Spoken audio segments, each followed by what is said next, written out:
Hey guys, it's Cryptus here, and today I have for you another 14W02C snapshot tutorial, and that is how to get arrows with effect on them. So basically I've come up with a system that allows you to shoot an arrow and then it will do something or cause something to happen wherever it lands.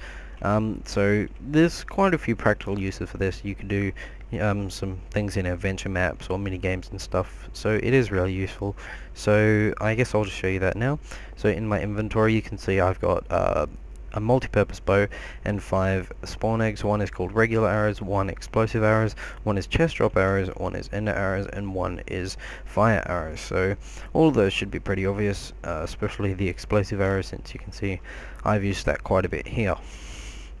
So I'm going to just use that spawn egg, and I'll say I've selected explosive arrows, and then I can just shoot my arrow, and wherever it lands there will be an explosion. And that is very, very cool. This is something that I've wanted to do in Minecraft for a very, very long time, and yeah, it's just really cool that you can do that now. It was one of the first things that kind of popped into my head when I found out what you could do in the 14W02C snapshot. So yeah, that is very, very cool. You could also do something like chest drop arrows, which is basically you shoot out of the ground and then a chest takes the place of the arrow, and it has some supplies in that. So I don't know, you could do that as some sort of reward system or something in an adventure map or a minigame. Now we've also got ender arrows. So basically you shoot the arrow, and wherever the arrow lands you are teleported and the arrow is killed, and that goes for all of these as well. And obviously pretty obvious one, fire arrows, and obviously you could do water arrows as well, but basically wherever the arrow lands it will be replaced by fire. So how does this work? Well, I'll show you in a second. So here's the system here, and you can see that it's not that complex. So basically what's going on is there's this super fast clock here, which is constantly powering these two command blocks, which both have test 4 commands in them. When the criteria of these test 4 commands are met, it will activate a clock on either side. This is the side which does the arrow selection, and this is the one which actually does the arrow effect. So I'm going to start by showing you the arrow selection side because that's the easier side. So this command block has a command which is test for nearest player, score egg min equals 1.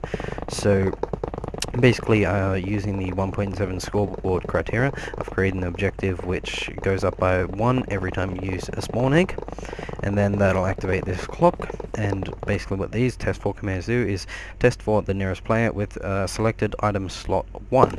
So that's going to be the hotbar slot that I've got selected at the present time, or at the time when this is activated.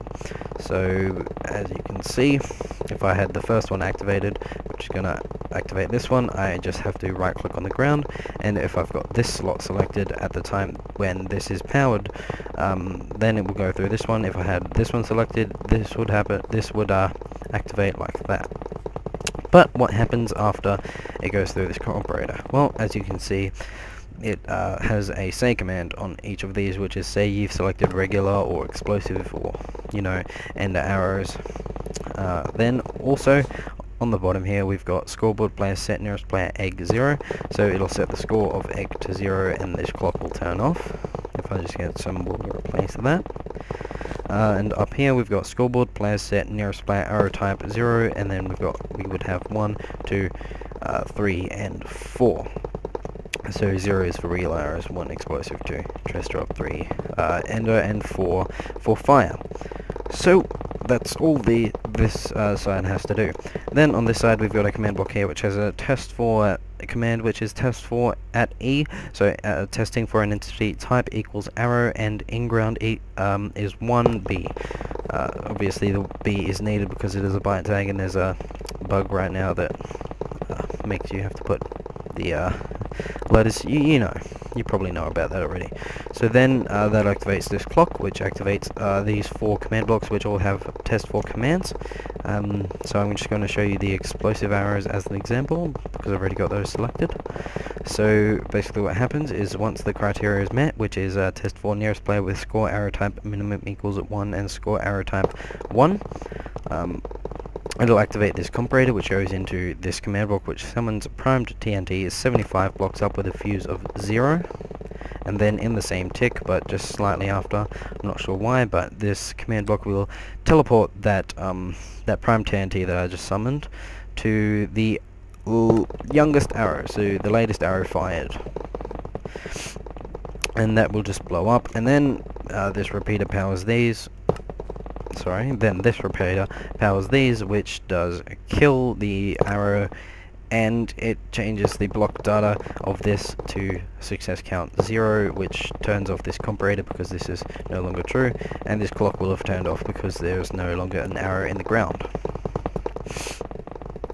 So that's about all, but if you want to see that in action right now, you can probably see that will turn on and then off. No, sorry, that one, I don't know why I was looking over there. Just like that. And sometimes these are prone to double spawning the thing that has to be teleported to the arrow. Like down there you can see that, because the chest spawns underneath this. So if I show you that,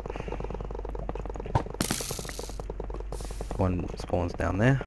Sorry, one goes there, but one also spawns down there, and then subsequently gets broken.